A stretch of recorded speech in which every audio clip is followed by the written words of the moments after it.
Welcome to the Silver Screen Podcast. I'm Jared Boomer. And I'm Katie Gainey West. This is a podcast about movies and pop culture. And today we are talking about Barbie. It's finally here. Hope you enjoyed it. All about the patriarchy. Not as interesting because there's not as many horses. You know, Ryan Gosling was a little bummed when he learned that the patriarchy just wasn't all about horses. But we'll dive into that and a lot more on today's episode of Barbie, which was very good. And Yes. I think, at least in my theater, was a very wide range of audience. Maybe the widest for a movie that I've seen this year. Everybody from older people to, like younger kids, teenagers, young adults, people our age. I mean, there was a little bit of everybody in my theater. I don't know about you, but It was a lot of people, I would say kind of in the 20s to 40s range. Like I don't think there was a huge variety, but it was packed. And then I saw Oppenheimer at 9:30 in the morning and it was also packed. And I was just like, what's going I went to Barbie at 5 p.m. So maybe that's why there was a few more kids and stuff in there. Oh yeah, I went at 8:45 p.m. Okay. So but it was also packed. Both movies were packed. So which was awesome. I think the crowds this weekend were the most fun crowds of movies in a couple years. Yeah. And the movie theater I went to, the staff had some fun with it too. Like some of the guys were dressed up in Hawaiian shirts. Oh, that's cute. And then one guy had like a Barbenheimer shirt. So it seems like they let them have some fun with the outfits for this weekend. That's awesome. So, Our theater also had a bunch of extras that you could buy, but they were sold out of everything by the time I got there. So yeah, ours did too, but I didn't look at that or get anything, but they had tons of stuff, tons of merch. So people are capitalizing on Barbie though. Every ad I get, junk mail every day in my email about shopping is like, get Barbie jewelry.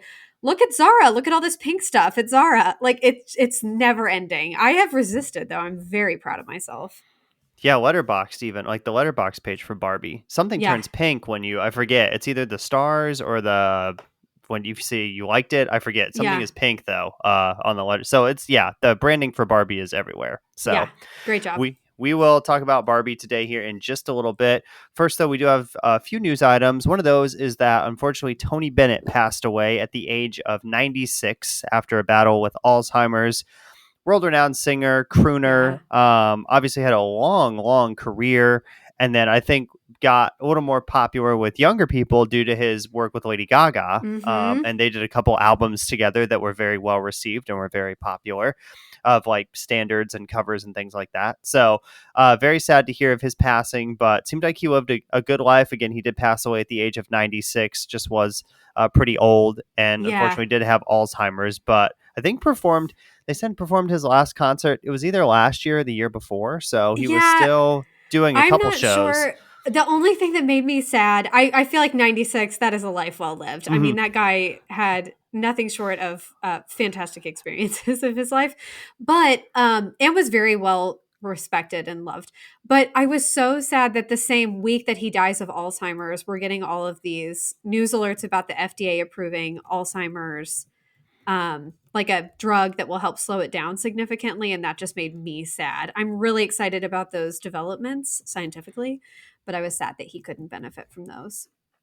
Yeah, but I know lots of people loved his music, kind of all ages, and his Christmas music is very popular as well. That gets played a lot around the holidays, some of the Christmas songs that he's done. So, great singer, and sad to hear of his passing, but he did pass away at the age of 96. So, and then the only other news item is that Barbie and Oppenheimer both broke some box office records. We'll have more on that when we get into the box office for this episode. And then also on our Oppenheimer episode, we'll talk a little bit more about that. Barbie did win the weekend, coming in first, and then Oppenheimer was second. But as Katie and I said, it was a very, very busy weekend at the movie theater. One of the busiest that I had seen in quite some time. So, and they said, okay, I read this was the fourth highest grossing box office weekend of all time. I don't know what the top three are. I was trying to guess. I know that this is the biggest debut for a movie directed by a female ever, which is amazing. Yep. And I know that Oppenheimer did much better than they anticipated box office wise. Like just they were surprised by like how much it made in the first weekend for a 3-hour long movie when it's up against Barbie and kind of a male dominated cast.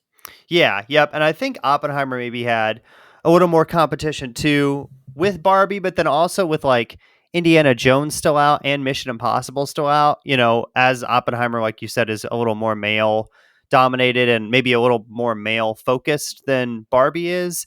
It had a little bit more competition in terms of other movies that were out at the theaters that maybe people wanted to go see, but Oppenheimer still had a nice weekend at the box office. So, and this was also the first, I read this too. It's also the first time that there's ever been a movie that's made over $100 million and a movie that's made over $80 million in the same weekend. Normally, if you have a big week, if you have a Whoa. big weekend, it's normally one movie that's like demanding the box office. But with this being two, this was like a unique factor. Cool. So that's all of our news. No corrections on this episode. And for recommends, I wanted to recommend two movies that the stars of this movie are in. So I thought Oh, I'd do clever. a Margot Robbie movie and a Ryan Gosling movie. So my recommend for Margot is going to be I, Tonya, which came out a few years ago about the story of Tonya Harding. Margot plays Tonya Harding. Really good sports movie. She does great in that role. Did not win an Oscar for that, but maybe got nominated for an She's Oscar. I can't remember. nominated. That'll Yes. be highlighted in the cast section. Yes. So, really love that performance from Margot and I, Tanya. And then my Ryan Gosling movie, excuse me, was going to be The Nice Guys, which came out back in 2016. Ryan Gosling and Russell Crowe. It's kind of like a buddy cop movie. I feel like it wasn't super duper popular when it came out, but has gotten a little bit of a resurgence, and it's also on Netflix right now if you're interested in watching it. So if you want some more Ryan Gosling content, it's good though. So it's a comedic role, and if you liked Ryan Gosling's comedic stylings in this movie, you might want to check out the Nice Guys. So Ooh, respectfully, I think that's one of the worst things he's been in. The Nice Guys, okay. Yes, You I did not hated like it. it. Although Okay. I hate Russell Crowe. Okay, And that's fair.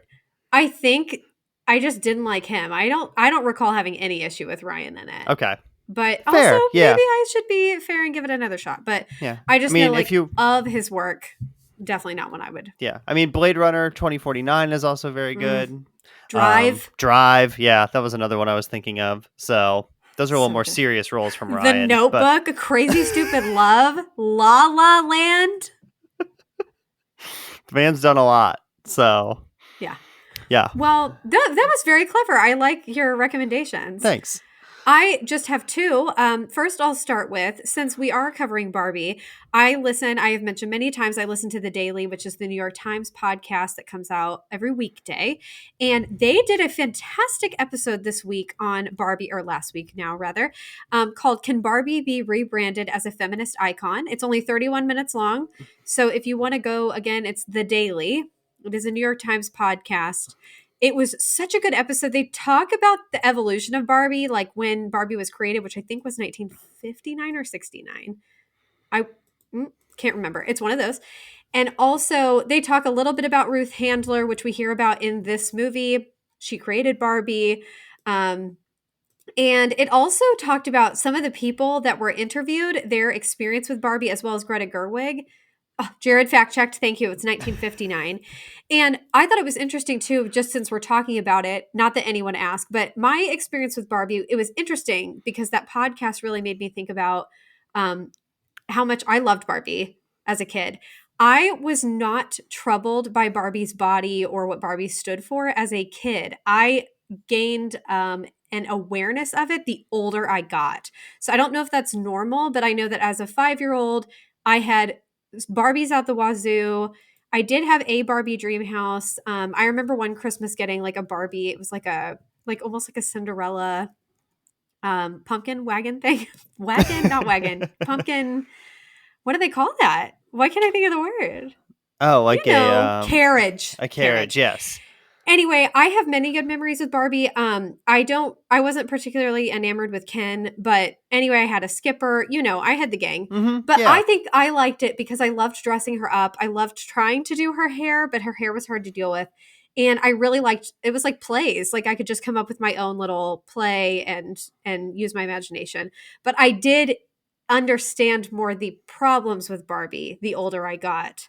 So I just thought that was interesting, but it sounds like my experience was a lot like Greta Gerwig's actually, because she really likes dolls in general. I'm not into all dolls. I had an American Girl doll who I still love, and Barbie. That was it. Anyway, that podcast was really good. If you have 31 minutes, I recommend you listen to it. And then I also wanted to recommend one book. I finished a book early hours of last night called City of Girls by Elizabeth Gilbert. It is several years old. This is not a brand new release. She wrote Eat, Pray, Love. She's Okay. written a bunch of books. Big Magic I've also read. So this is a fiction book. It takes place primarily in the 1940s, I want to say. And in New York, it does go to different decades and a few different locations. It is a long book. It was just shy of 500 pages. So it did Okay. take me a while. It was excellent, though. I think it's going to be a top contender for this year for fiction for me.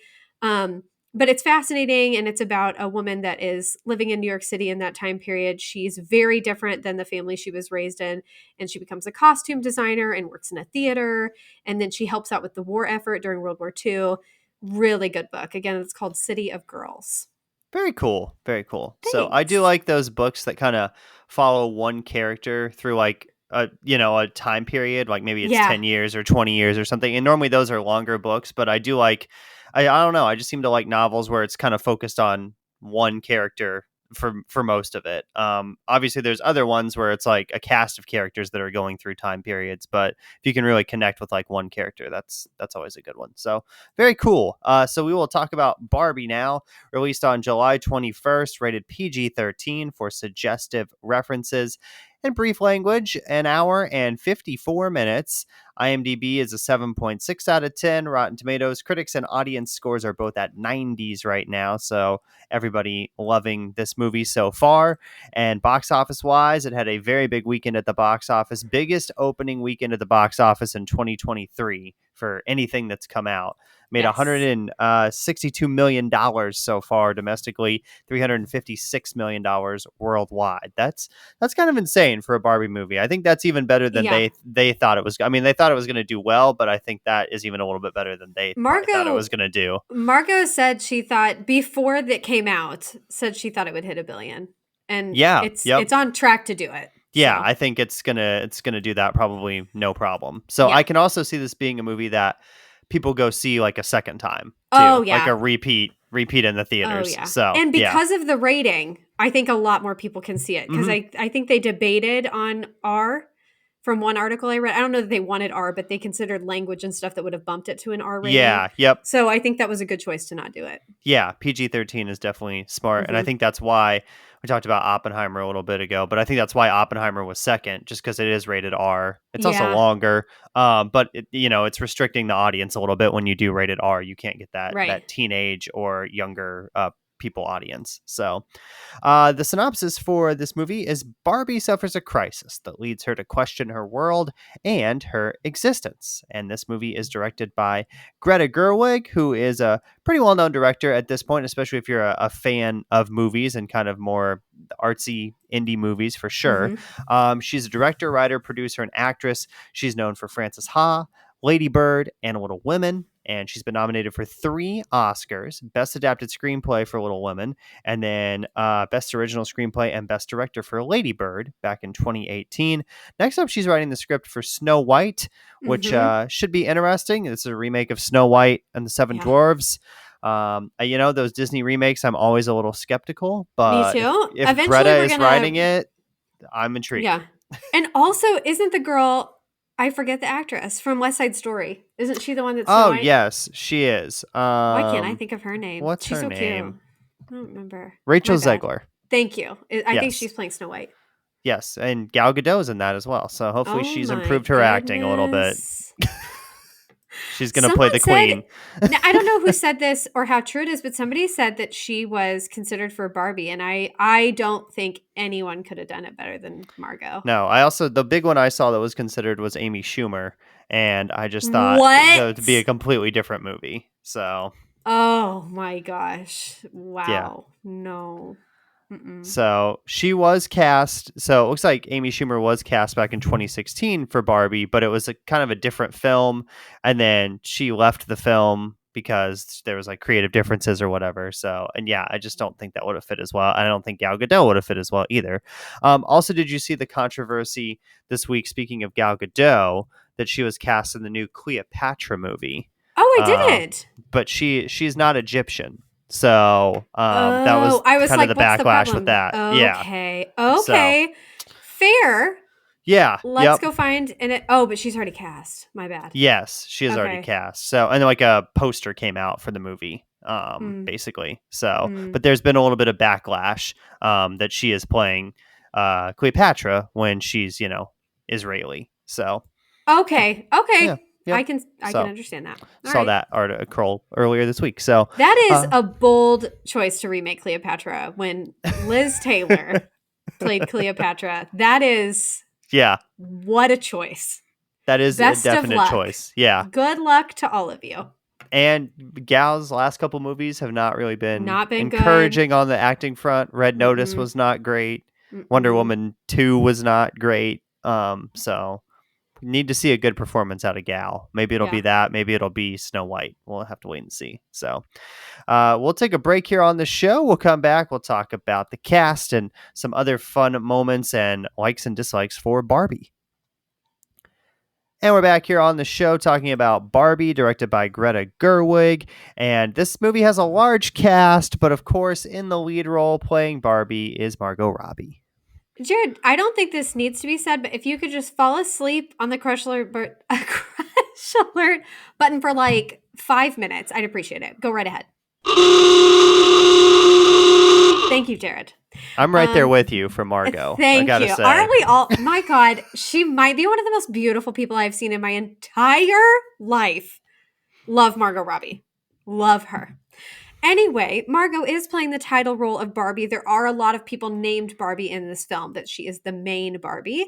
She is, of course, an Australian actress and producer. She is becoming a big producer, so I wanted to throw that in there. She's known for I, Tonya, The Suicide Squad, Birds of Prey, The Wolf of Wall Street, Amsterdam, Babylon, and About Time. In 2020, she was nominated for a Best Supporting Actress Oscar for Bombshell. And in 2018, she was nominated for Best Actress for I, Tonya. Next up, she will star in an untitled Ocean's 11 film. Very interesting. Okay, then. I know. And Intriguing. it continues with our next star here. So Ryan Gosling. Jared, if you could just press the crush alert button, maybe go to the bathroom and come back, that would be great. Go right ahead. Thank you, Jared. Ryan Gosling. I mean, who doesn't love this man? I don't want to know who doesn't love this man because he's perfect. He is, of course, maybe our favorite Canadian. Best known for Blue Valentine, Drive, The Notebook, Lars and the Real Girl, Crazy Stupid Love, and La La Land. In 2007, he was nominated for a Best Actor Oscar for Half Nelson. And in 2017, he was nominated for a Best Actor Oscar for La La Land. He has 4 upcoming projects listed, including Wolfman, Project Hail Mary, which we've talked about previously, The Fall Guy, and the untitled Ocean's 11 film I just mentioned with Yeah, Margot. him and Margot are going to team back up for that one. Yes. And then this movie, Jared mentioned it, this cast is outstanding. We're going to have the same issue with Oppenheimer. It's hard to even say who to mention, what cameos to talk about, what have you. But here are some of the familiar faces you'll see. America Ferrera, Kate McKinnon, Issa Rae, Will Ferrell, Alexandra Shipp, Emma Mackey, Harry Neff, Dua Lipa, Simu Liu, Nicola Coughlan, Kingsley Ben-Adir, Scott Evans, and John Cena, to name a few. Yeah, loaded cast for Barbie. So Yes. now, before we get into our likes and dislikes, we're just going to talk about some funny moments. So if you have not Mm-hmm. seen the film, again, we're going to have some spoilers. So I would go watch Barbie and then come back and listen to the rest of this if you have not seen Barbie yet. But we both had some moments that we definitely enjoyed in this movie. One of those was the character of Alan, played by Michael Cera. Just a really funny comedic character throughout this entire movie, doing multiple things that were very funny. My favorite was when they were trying to capture the Barbies to Yes. basically unbrainwash them. And Me there's a too. part where Michael Cera is trying to climb over this fence and he like tries to hop it. He can't do it. Then he gets a chair and he can't get up there on the chair either. It's all happening like in the background of this scene too. But that was probably my favorite Michael Cera moment, or the joke he had about the wall. And he said, when they start figuring out how to build it horizontally, we'll really be in trouble. I'm positive that's part of what's contributing to the woke thing that people are really upset about with this movie, but man, that was funny. For me, the entire character of Alan was just hysterical. My favorite was when he made a comment about NSYNC and said, I mean, really, they were all Allens. And I was like, I don't know if that's the funniest thing I've ever heard or if it's super insulting, but it was funny because our friend of the show, Brandon, that we've talked about, that has been on the show before. So we went to go see the movie together, and I went with Mandy too, who's also been on the show. And Brandon was like, I got a t-shirt for Barbie. I was like, great. I show up to the theater. He's wearing a t-shirt with Alan on it, but I hadn't seen the movie yet. And I was like, who is this? Because Okay. I was so confused. And Alan, when you look at the character, and it's just the cartoon, like the Barbie, it looks so much creepier than Michael Cera. And I was like, Brandon, what is this? But he told me it was Alan. And then I watched the movie and it was hysterical. But at first I was like, what a bizarre shirt. What a Good job, random shirt Brandon. there. Nice job there, Brandon. Yes. Yeah. And Um, then, one thing I really liked, Ken's line. This was one of the funniest things I think in the whole movie because you just didn't anticipate he was going to say this. Margot, towards the end, she's denied Ken. Like she doesn't kiss him. There's no romantic anything between them. But she comes to his house and they're going to like hang out that night. And he's so excited. He goes around the corner. You expect him to just, I thought, scream. And after almost an uncomfortable amount of silence, he screams sublime. I didn't know what to very do with funny. myself. It was so Very, funny. very funny. Yeah. Yeah, my theater was not laughing a ton either, like laughing out loud, but I was. Oh, So I thought there was some very ours funny moments. ours Yours was was. dying. Okay, good. Yeah, and people clapped and stuff like at the Okay, beginning. People clapped when the patriarchy speech happened. It was yeah, really or not. fair. Yeah, clapped. Yeah, yep. Oh, one more. This was my favorite thing of the whole movie, Jared. I don't know if this happened to you, but this, without question, this was my favorite. So at a certain point, Margot is crying, like it's kind of doing the what we would call an ugly cry. She's not wearing makeup, but she still looks like an angel, like perfect angel. It's annoying. And she's saying things like, oh, life is so hard and it's hard to be human and that she's not pretty. And I swear I could hear collectively the audience being like, oh, Margot, like this is so wrong for you to be saying this. You look amazing. And then you hear Helen Mirren, who is fabulous in her own right, but who is the narrator of the film. She says something to the effect of like, obviously we understand Margot Robbie is not the person to deliver this line, but I I like guffawed in the theater. So that was my favorite line in the whole movie.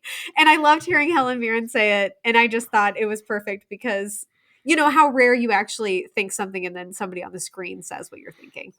Yes, that was one of my favorite jokes as well. I Yeah. also liked Ken when they're in the car and he's taken over and he's like, it's Ken radio now. We play what Ken wants, and he just starts playing Bent by Matchbox 20. Yeah. And then that becomes like a recurring theme throughout the movie. Like they That was all the too much. kings, all the Kens sing it later in the movie. So yes, that I was. said quietly but out loud, make it stop when they were all singing on the guitar.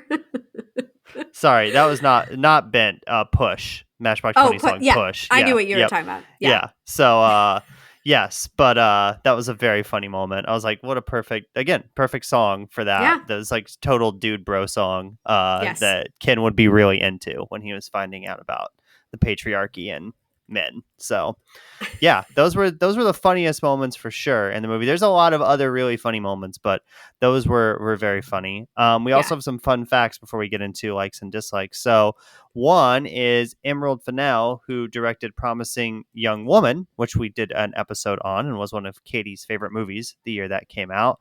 She is actually playing Midge in this movie. Yes, she's the pregnant Barbie who was discontinued. They really razz on her in the film. That was the one thing I didn't recognize because I saw a lot of like, well, I thought there were certain cameos and stuff, but I didn't recognize that was Emerald. Oh, and I wanted this is a correction to Mandy, even though I haven't said it wrong on here. I had read that the woman at the bus stop with Margot was Ruth Handler, who created Barbie, was her granddaughter or daughter. and I've since read that that's not true. So Okay. I don't know what's what, but I would rather say that that is not a cameo by anyone that is related to Ruth Handler. Um, but speaking of being related, the one thing I recognized immediately that I was happy I recognized, Scott Evans is in the film.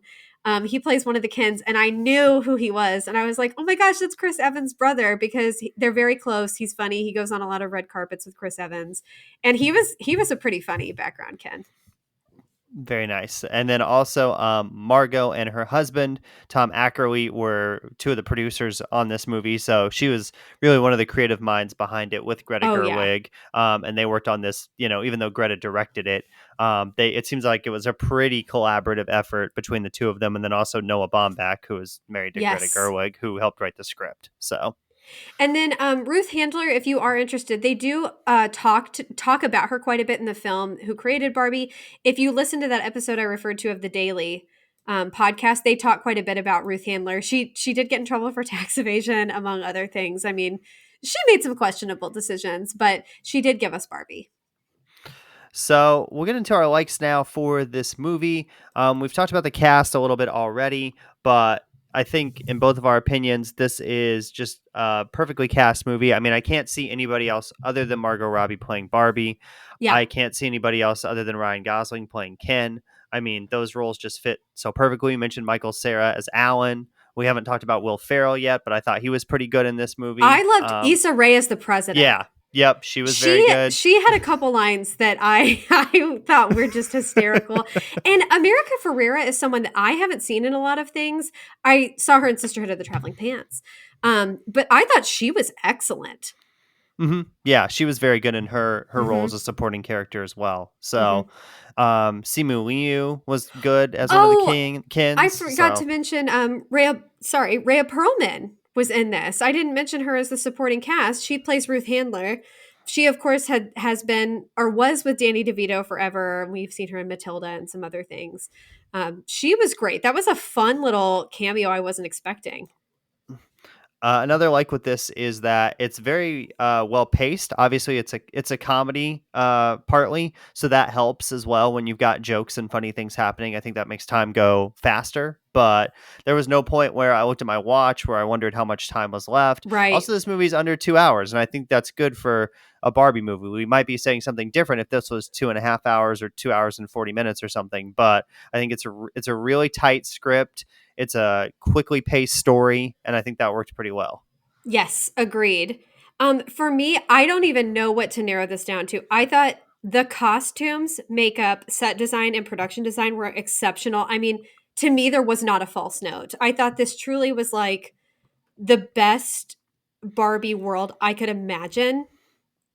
Her everything that everybody wore, everything about all the Barbies, their hair and makeup was immaculate, so impressive. And I don't think it's one singular person's like credit either. I think whoever hired the casting director, the makeup artist, the hair, everything just did a tremendous job. I mean, I do think production value wise might be the best I've seen all year as far as all of that is concerned.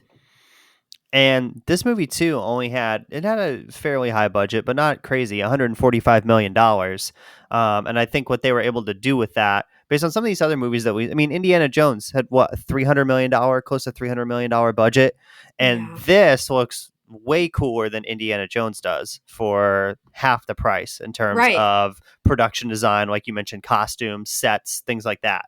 So I think it really just goes to show that depending on if you use your money wisely and if you have a good vision, you can do some cool things with not a ton of money in today's standards. And we're going to talk about Oppenheimer too, and that movie had even less of a budget than Barbie. So there's two movies there that really did some cool things with not huge budgets. So I think that's commendable, being able to do that Mhm. with like not unlimited funds. So And another thing I liked that goes along with that I found equally as impressive with both Oppenheimer and Barbie is they didn't use CGI.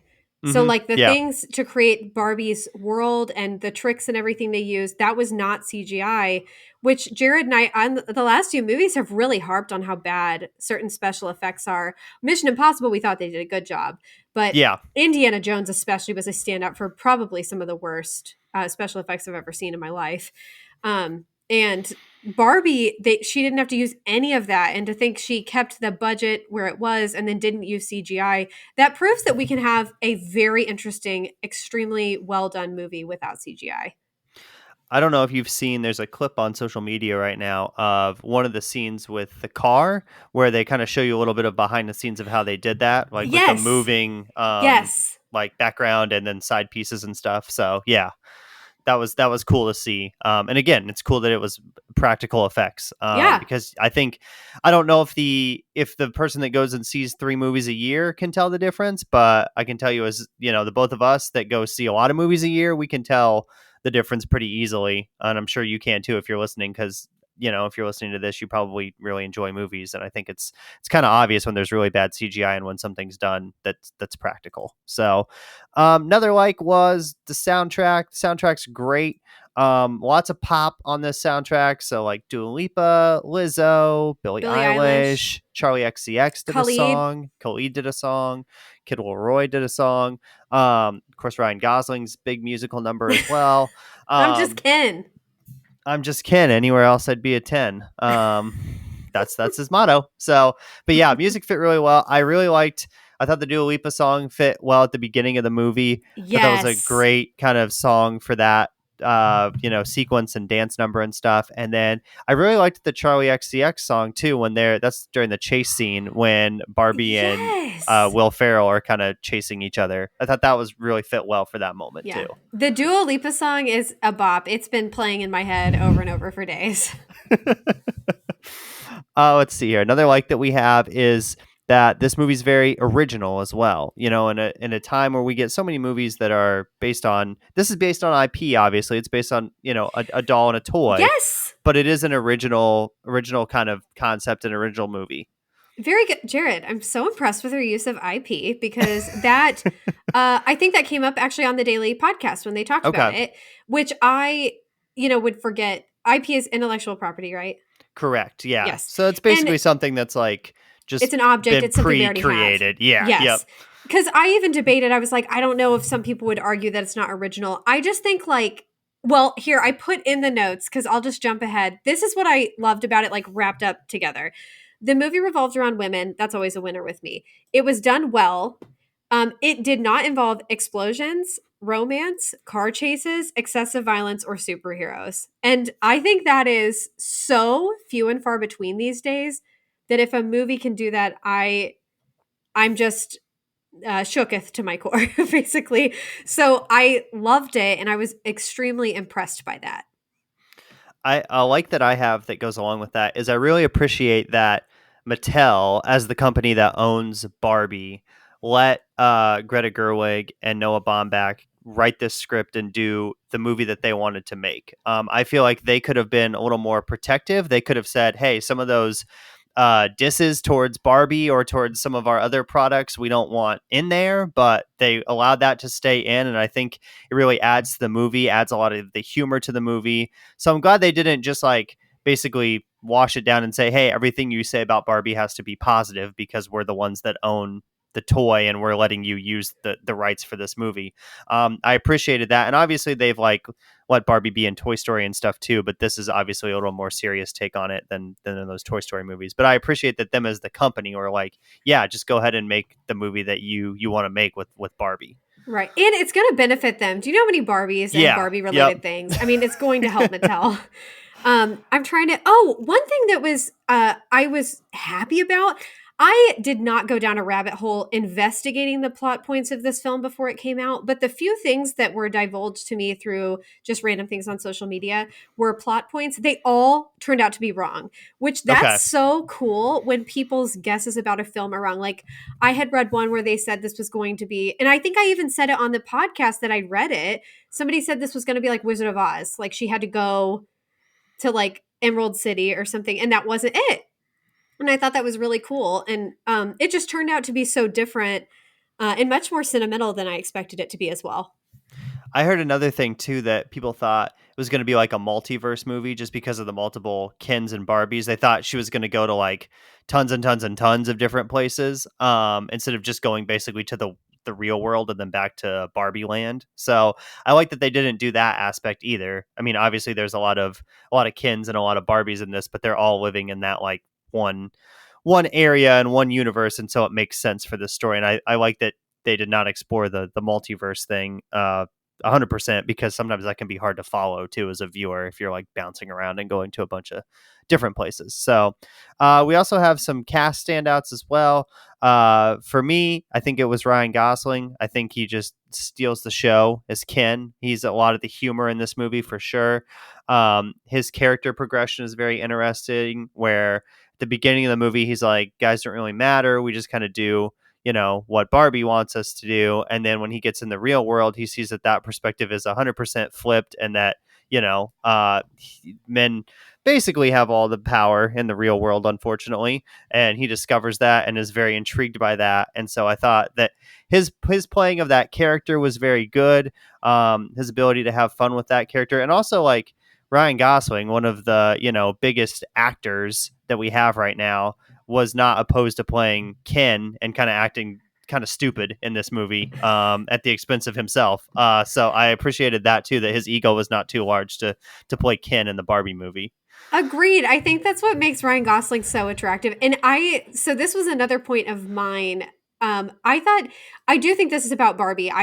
I mean, I can't really say one person carried this film though, which was cool. It was truly an ensemble effort. I think everybody rose to the challenge. But I did think, as far as like scene stealers, Ryan Gosling, to me, and Kate McKinnon were the two that I was just beside myself with laughter. Kate McKinnon, especially, we all know she's so funny from SNL, but she was like this creepy. What did they kept saying, like an overplayed with doll or a Yeah. misshapen. I don't know what they said, but whatever they referred to her as made me sad for her, because she basically, people played too hard with her. So she's got like weird drawings all over her face. She's always doing the splits. She's very strange, but I just thought she was hysterical, and I could not keep a straight face anytime Kate McKinnon was on the screen, even if she was just in the background doing the splits. And I thought Yes. Ryan is exceptional, and I have seen a lot of reviews come in about just his comedic talent. Like, he really is naturally very gifted at comedy, which I already knew this, but I do understand some people might not have picked up on that, because he's had some very serious roles. Yeah, and I think that is another like of just Ryan Gosling in general. Is a lot of times on this show we will talk about how we want actors to kind of expand and do some roles that are maybe outside of their comfort zone, or not do the same thing over and over again. And I feel like we'll probably talk about that as well with Robert Downing Jr. in Oppenheimer for sure when we review that on the next episode. But I think for Gosling to be able to play this character and then also play like a serious character in Drive or Blade Runner, but then also do those comedic roles like in Crazy Stupid Love, or do more of a romantic role in The Notebook. I mean, he's got a lot of range, so I think that's impressive. Yes. Okay, so I guess, do you have any other likes before we move on to dislikes? My last thing, I kind of alluded to this, but I found this movie to be surprisingly sentimental. There were some things I disliked I will talk about. Really, there's like one thing kind of that stuck out to me, but I was impressed. I think Greta in particular is so good at this, where she can be hysterical and write these really quirky, funny, bizarre characters, but then they'll talk about stuff that is so poignant and so heartwarming and relatable. And I think that is partially because she's a female, but I think she's just a really good writer and director.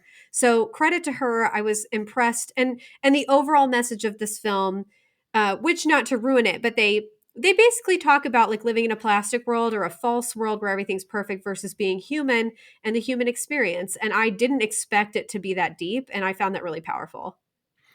Yeah, I would say too that she's kind of done that in her three most recent movies now. She's had that play out, where Little Women is a little bit more of a serious story, but obviously still has some moments where there's a lot of emotional depth to it. And even Lady Bird, which is more of a comedy, near the end of it gets really kind of emotional as well, as Saoirse Ronan's character is kind of reflecting on high school and what she's going to do and college and in adulthood and things like that. So yes, she's very good at writing some of those emotional moments and some of those bigger depth moments on screen that maybe you don't get maybe from a movie like this if it's written by somebody else that's not Greta Gerwig. So we'll move on to dislikes now. My main dislike, not with the movie, but with my theater experience, is the people sitting next to me for this were wild. So it was two teenagers. One of them, like during the movie, was putting on like blush and eyeshadow and very strange in the dark. Didn't During the film. understand during the film. Okay. They were also both talking to each other Nope. basically the entire time at full volume. Disrespect. Get out of here. Every time a song started, they would start dancing. One of them, like their icy or soda or whatever was empty, but they kept like slurping on it, so it's just making a ton of noise. So they were just not good moviegoers in general. So that's nothing to do with Barbie the movie, but the movie going experience for the people sitting next to me was not great. So I had something kind of similar. This is what's horrible, though. I now cannot remember if this was in Oppenheimer or Barbie. I do know for Mission Impossible, which we saw last week, someone brought a toddler. Like I think probably 4, maybe 5-year-old, and I thought this is inappropriate. Like nothing about this movie. It's not like this graphic nudity or anything, but like this movie is not appropriate, nor is it going to be a quiet film. You know, Yeah. Why? And if with all due respect, I sympathize for anyone who can't find a babysitter or something, but I feel like if you can't get someone to care for a toddler, it's maybe better to not go to the movies that night than to bring a toddler that could see something potentially inappropriate and also be extremely disruptive. And I can't remember if this was Barbie or Oppenheimer, but I know that there was a straight up infant, like newborn child in one of them. And I was like, are you joking? And they were screaming. And they eventually got taken out of the theater. But I thought both movies, that's inappropriate. Yeah. It doesn't really matter about the movie, but especially Oppenheimer, there's some graphic sexual content in that movie. And Oppenheimer is just very loud in general. It's it's very about loud bombs. movie. I mean, yeah. So that was weird. And Barbie, although I wouldn't say Barbie's quite as inappropriate, just come on. I don't understand. And I don't understand how it happens twice in 1 week of me going to the movies. But that also happened to me. Okay. And then, sorry. For dislikes, I'm interested to hear what you think. I didn't really have that many. Okay. I thought that this was Me a either. pretty good movie. I also understand as a man that it's not really a movie made for me. And I think I would say one of my dislikes is some of the conversation around the film. It seems like some men are not realizing that and are not understanding that. I would say that I've seen some comments about this movie that people are not enjoying it due to the content or due to the being anti-men or something like that. And I would say that I just don't feel like that was the point of this movie. It's a movie about Barbie, and it's a movie about empowerment for women, and the realization that, in the real world, unfortunately, women do not have a lot of the power and do not have a lot of the opportunities that men do. So I would say that's just a dislike as a whole, is some of the conversation surrounding this film that seems like people just don't really understand it fully. Yes, I do. And also, Jared, I applaud you for going, because I definitely don't think Arjun said he liked this, but I mean, I could just tell like this movie was not life-changing for him either. I think you're right. Maybe not the demographic that this is written for, but I still think it's great. I do think it's great. So many men are supporting this film though and going, which is awesome. For me, one thing, I don't know if you thought this, Jared, but I thought the trailer gave away some of the best lines in the entire film. Like and maybe it's because I'd seen it so many times, the trailers. And I don't think I went out of my way to watch them extra times. I just, by going to movies, I'd seen it so many times. There were so many lines that I knew exactly what was about to happen. Or even things like one of the best parts is Barbie saying, "Do you guys ever think about death?" And everything just comes to a standstill. That line is so funny, but I'd seen it so many times in previews that it kind of lost its, I don't know. I can't think of it. It didn't have the effect on me it would have if it was the first time I'd heard it. And there was a lot of that in this film. I mean, I probably think there's 6 moments or something, big moments that I'd seen in the trailers that I already knew were going to happen. So I think that made it lose some of its appeal for me. And then another thing, so I guess I have 3 things. My second thing is I liked the scene with Ruth at the end, which again, people, I mean, there are some spoilers, but basically she has a heart to heart with Ruth. All I'll say is I thought that was poignant, but I thought how they got there and kind of like the location and all that, I thought that scene was a little weird. It felt a little out of place when the rest of the movie was like pastel, vibrant, loud, busy. And maybe that's what they wanted, was like a very big difference, but it felt like it didn't quite belong in that film.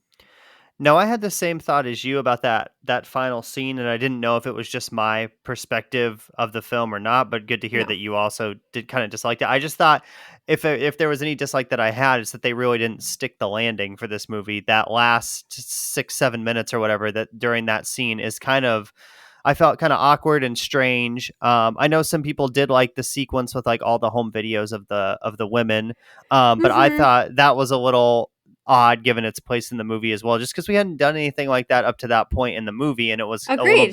a little bit jarring. So Agreed. And it reminded me of Babylon. And I know so many people didn't like Babylon, but I thought Babylon did that better. And I thought it made more sense with Babylon, yes, because I think that so was a too. movie about the history of movies and filmmaking. And this, I agree with you. I liked the clips, but I just thought they were a little. I agree with you. It felt like, where is this coming from? And then Um, like after, only thing I was gonna say after that is yeah. like that scene ends, and then she's in the real world, and then like the movie, there's a funny joke about her going to the gynecologist, and then Yes. That boom, was the movie's over. So it was kind of weird to like pop her back in the real world for 3 minutes and then crack a few more jokes and then have it end. Yeah, I did like that the last line was about the gynecologist, because as a female, I thought that is so funny, because the gynecologist is like, it's a humbling experience that is such a like a human thing that most people don't like to do, but it's like very distinctly human. I thought that was really funny, but I agree with you. Like, just I think the way you said it was perfect. I just feel like they didn't quite stick the landing. Hmm. My last thing that I didn't like, I hope I don't get hate for this. Some people, I just felt like some people left the movie and they were like, my God, that was everything. That is the end all be all of movies. And I didn't feel that way. And I thought, is something wrong with me? But I tried to pinpoint what it was. I was glad. I'm not a huge Will Ferrell fan. I don't hate him, but I'm not a big fan. I was glad he wasn't nearly in as much of the film as I expected, because that would have upset me. But some parts of this film reminded me of Will Ferrell movies, and some like that. I felt like some of the humor was much too forced, or kind of dumb. Not at all. Like, I didn't think most of what Ryan, like Ken said, was dumb, or even Barbie. I just thought some of it was trying too hard, and it didn't need to, because so much of the writing was naturally funny, and so many of the actors are like gifted comedians already, that I felt like some of the jokes, I felt like there were almost too many jokes, and some were trying way too hard. It felt slapsticky. I know that's not a word. But it just felt a little too forced for me. And there were points where like I didn't laugh and everybody else was laughing, and I kind of awkwardly laughed because I felt like the only person in the theater that wasn't laughing. So I don't know a better way to explain that, but I do think that some of the, I think the accolades are deserved, but I that was a definite drawback for me. I would say for me, there were parts where like I would think something was funny, but like the rest of the theater didn't think it was funny. Like it would be like Okay. some dry humor or something like that. But it seemed like our theater did like some more of the slapsticky stuff. But like you said, I don't really enjoy that type of comedy. So, yeah, I would say sometimes the pace of the jokes was a little too much too. Like there'd be one, and then you'd barely get the laugh done with that one, and then here comes another one, but maybe it's not Mhm. as good. So like maybe just cut back on some of those a little bit. I did like Will Ferrell in this movie. I think that Greta did a good job of using him in small doses, which I think is probably Yes. the best way to use Will Ferrell, is like three Agree. minute scene and then on to the next thing. Yep. That works out that doesn't let you get, I don't, annoyed's not the word, but just like exhausted at his style of Yeah. comedy pretty much. So Yeah. yeah, but the jokes I will agree with you. Some of the jokes I thought fell a little flat and were just not as funny. But some I thought were hilarious. So, Mhm. okay, well, I think we're ready to give our scores now for Barbie. Yes. I think I go Y- first on this You do go episode. first. So, I'm going to rate this pretty high. This is definitely my top 10 of the year so far. Yes. And it might still be there at the end of the year for sure. So, I'm going to give this a 92 out of 100. Is that Me what you're going to give it? too! Okay, nice. So I'm sorry if you were gonna say something. Go ahead. I was just gonna say, I thought it was the like one of the funniest movies I've seen this year, if not the funniest movie. Yeah. Great script, Yes. great acting. The world of Barbie looked very cool. So loved the Mojo Dojo Casa House. We didn't mention that, but had to mention the Mojo Dojo Casa House. And I Am Knuff. I thought that was I Am another. Knuff. That was good. That was Yeah. really good. So Well, liked all that, and yeah, I yes. just thought it was a fun time at the movies. So Well, okay, so I'm right there with you. I had such minor dislikes for this film, and like what we just went through, those likes, that was almost more likes than I've named of any movie in the past entire year, not even just this calendar year. So this was a very easy movie to like. It's currently my second favorite film of the year. okay. And I'm already regretting, I gave Mission Impossible as 96, and I can't remember if Jared and I were still recording last week or if it was right when we stopped the recording, but I said to Jared, I'm already regretting 96 because I feel like it might go down a little. I still really liked Mission Impossible, but I did probably like Barbie more, but I'm giving it a 92 because I do think there were definitive things I didn't like. But it was a great movie. I'm so happy it's getting the praise it's getting and the money. So way to go and good job, Greta Gerwig. Yeah, we both really enjoyed it. I think for me in my top 10, it would be in there. I don't know where it would be at this point. Probably like 6th or 7th if I had to slot it somewhere. It'd be a little lower than you, I think. Because I think I liked some things like Guardians of the Galaxy, maybe a little bit more. That's some not other even movies. That might not be even 10 top for me. 10. It's going to fall off. It's going to fall way off. Well, we'll have a different top 10 at the end of the year, I which will be know. I interesting. was like, this is where we start to divide. It's very exciting.